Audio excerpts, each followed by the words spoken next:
with my initial phrase, and I'm imagining how I want it to go, and those are the pitches that I'm really enjoying right now, playing with this little rhythmic idea and kind of giving that voice with pitches.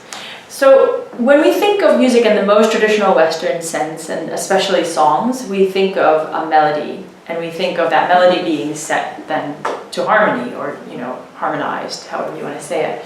But I like to think of my music very differently than that. I like to think of the whole piece, both on a sort of a melodic level and on a harmonic level, being evolved from one single seed.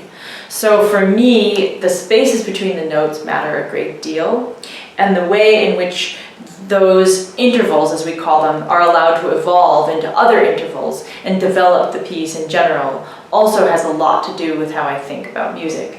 So the idea that I just played is made up of very much the same types of spaces between notes. They tend to be either very small or a little bit less small. So I'm able then to move around the pitch space using various steps between and kind of allowing myself to go this much in this direction or this much in this direction depending upon how I get there.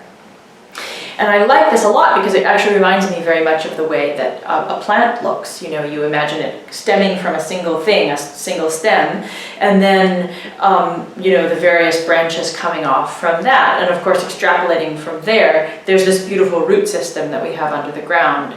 So I think of that root system a little bit the way that I think of all of these kind of beautiful inchoate musical thoughts that one has when one initially sits down to compose.